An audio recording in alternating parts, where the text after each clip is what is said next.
Chapter 3 Milk.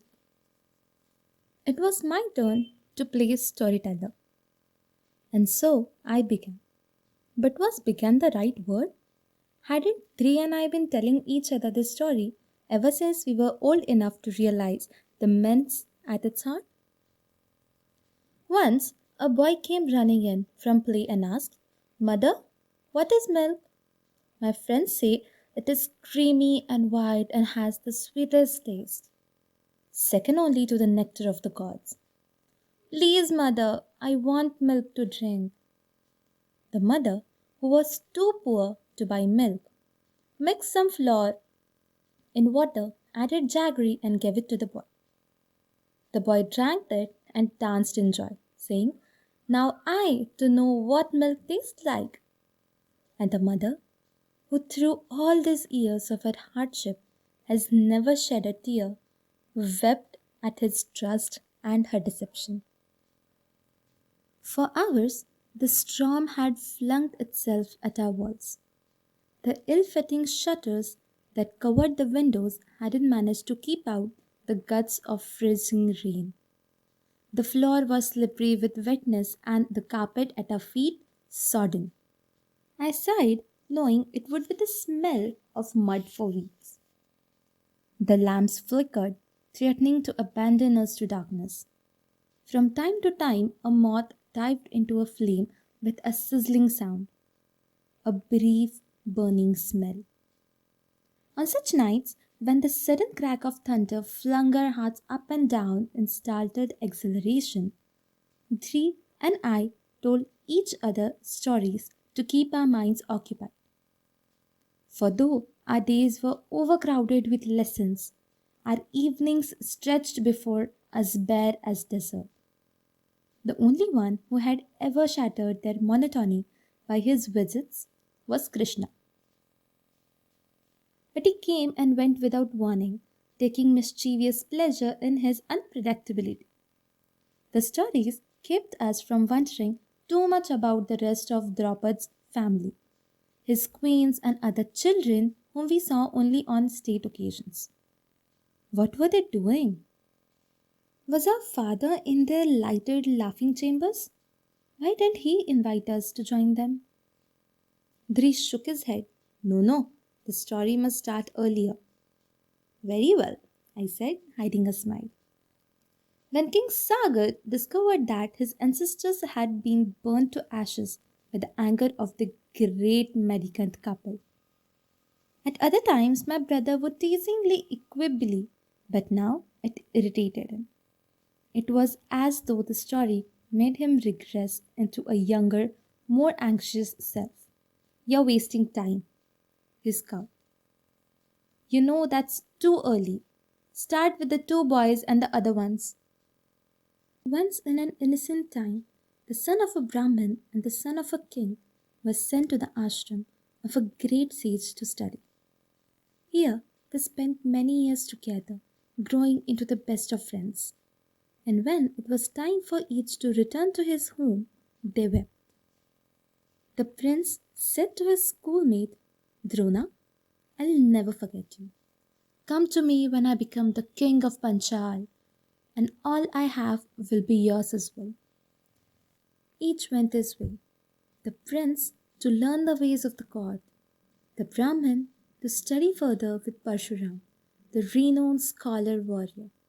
He mastered the arts of war, married a virtuous woman, and had a beautiful son. Though poor, he was proud of his learnings and dreamed often of the day when he would tell his son all he knew.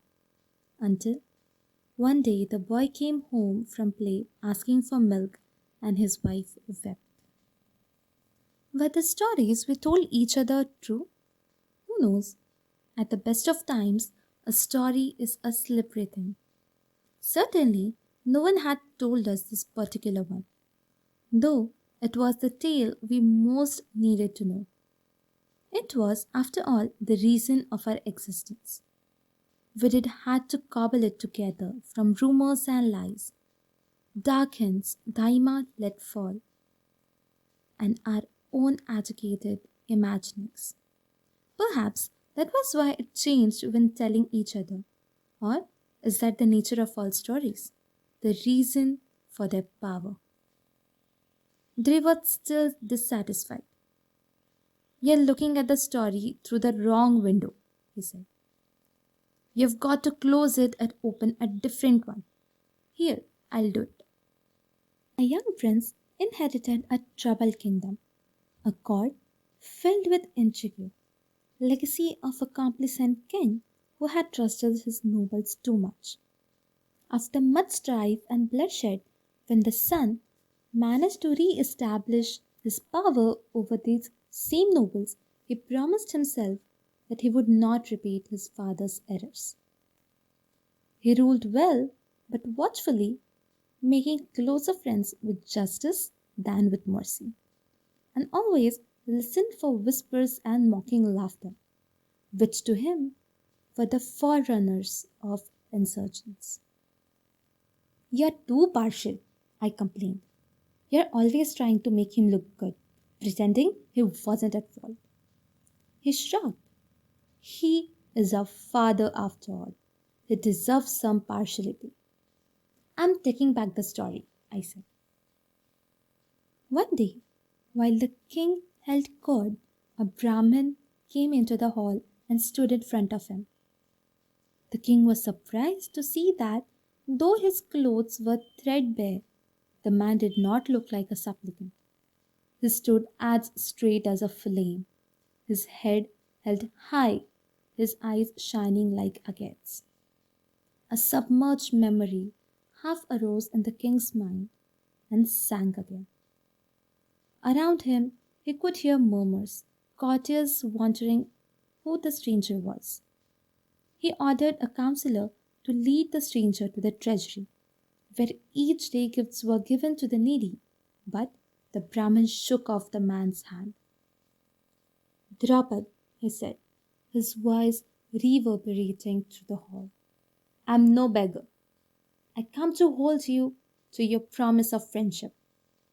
Once you asked that I should come and live with you, that all you had would be mine also. I do not want your riches, but I ask that you find a place for me at your court. You will gain much from this, for I will share with you the secret science of warfare that my guru taught me. No enemy would dare to approach Panchaaali with me at your side. I paused, knowing Dri wanted the next part. Like lightning, an image etched itself against the king's eyelids. Two boys embracing, wiping their tears at partial time. That old dear name was on his tongue, Drona. But behind him, people were laughing, pointing at the mad Brahmin, for surely he was mad to speak with such presumption to the king. If Draupadi acknowledged him, if he stepped down from the royal dais and took him by the hand, they would laugh at him too. Would they think him weak and fanciful, unfit to rule? He could not risk it. Brahmin, he said sternly, how can a learned man such as you claim to bespeak such folly? Don't you know that friendship is possible only between equals? Go to the treasury door, and the gatekeeper will see to it that you get enough arms to live a comfortable life. Drona stared at him for a moment. Draupadi thought he could see his body shaking with rage and disbelief. He braced himself, thinking he would shout, lay a curse upon him, maybe like Brahmins were known to do. But Drona merely turned his heel and left. None of the courtiers, when questioned later, knew where he went. For days, weeks, perhaps months, Draupadi could not taste anything he ate. Regret lay on his mouth like mud. At night, lying sleepless, he considered sending messages across the country, secretly in search of his friend. In the morning, it always seemed a foolish notion. Dri stopped. Having shaped our father's motivations the way he wished them to be, he was willing to me to tell the rest. Time is the great eraser, both of sorrow and of joy. In time, the incident grew dim in Draupadi's memory. In time, he married and fathered children, though none of them out to be as gifted a warrior as he had hoped. The old rebellious nobles died or retired to their ancestral villages. The new ones respected or feared him, so that he believed himself to be safe. For him, this was same as happiness. Until one day, before the sun was up, he was awkwarded by the sentries on the palace walls blowing their horns. The Kaurava army was at the gates of Kampilia. Draupad was mystified. He did have little to do with the Kaurava clan, whose kingdom lay to the northwest in Hastinapur. From what he had heard, their blind ruler, Dhritarashtra, was a quiet, careful man. Why would they attack him without provocation? He gathered his own formidable forces, and when he marched onto the intruders, he was further mystified to find that the leaders of the foray were mere teenagers. The Kaurava prince, he gathered. What folly had possessed him? It was easy enough to rout the army, but as he turned his chariot back in victory, a new chariot approached him, moving so fast that he could not tell where it came from. A cloud of arrows flew from it, darkening the entire sky, cutting Draupad off from his army and causing his horses to rear up in alarm. Before his charioteer could calm them, a young man had leaped from the other chariot onto his. His sword was at Draupad's throat. "We do not wish to harm you," the young man said, "but you must come with my brothers and myself as a prisoner." Dri laid a finger on my lips. For some paradoxical reason, he wanted to narrate the moment that pained him most, that laid bare his loins. Even in mortal danger, Draupad could not but admire the young man. His poise, his courtesy, his skill at arms. A fleeting yearning rose up in him. If only he were my son. "Don't say that," I interrupted angrily. "You're the best son a father could ever desire. Aren't you giving up your entire life to get King Draupad what he wants? Senseless though it is." "Go on with the story," he said. "Who are you?" Draupad asked. "And why have you attacked me when I have no enmity with you?" "I am Arjun, son of the late King Pandu," the young man said. "I have captured you at my guru's bidings." "Who is your guru?" A flash of proud love illuminated Arjun's face. "He is the greatest teacher of warcraft," he said. "He taught us prince for many years. Now our studies are complete, and for his dakshina he has asked that we capture you. You must know of him. His name is Drona." I paused here to picture the moment. How would Arjun have looked? How would he move? Was he good looking as well as brave? Krishna, to whom he was related through some convoluted family tie, had mentioned his many accomplishments from time to time, piquing my interest. Though I would never confess this to Dri, for me, Arjun was the most exciting part of the story. Dri knocked me with a score. He was good at guessing my thoughts. "Go on." "A king was made to kneel at the feet of a Brahmin. A Brahmin said to a king, 'Your land and your life belong to me. Who is the beggar now?' A king said, 'Kill me, but do not mock me.' A Brahmin said, 'But I do not wish to kill you. I wish to be your friend. And since you said that friendship was possible only between equals, I needed a kingdom. Now I will give you back half your land.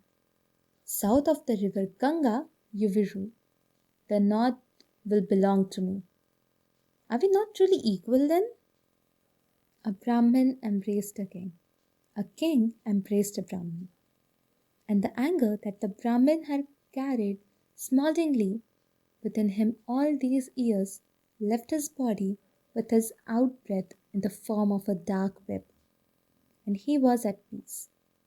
But the king saw the vapor and knew it for what it is. Eagerly, he opened his mouth and swallowed it.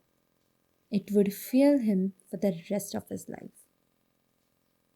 I was hoping Dri would let it be, but he was like a hunting dog at a boar's throat. And then, suddenly, I was tired and heartsick. I thought I shouldn't have chosen this story. Every time I spoke it, it embedded itself deeper into my brother's flesh. For a story gains power with retelling. It deepened his belief in the inevitability of a destiny he might have otherwise sidestepped. To kill Drona. Yet, like a scab, the children picked at until it falls to bleeding. Neither of us could live it alone. And then you were called into the world, Dri, so that what started with milk could end one day in blood. There was more to the story. Whose blood and when and how many times. All that, however, I would learn much later. What do you think Drona looks like? Dri said. But I had no idea. Years later, after my marriage, I met Drona in the Kaurava court. He held our hands, for Dri was with me, too, in his firm grasp, and looked into us with his hooded eagle eyes. He knew of the prophecies by then. Everyone did. Still, with great courtesy, he said, Welcome, son. Welcome, daughter. I was breathless, unable to reply. Behind me, Dri made a small sound in his throat, and I knew that he saw what I saw. Drona looked exactly like her father.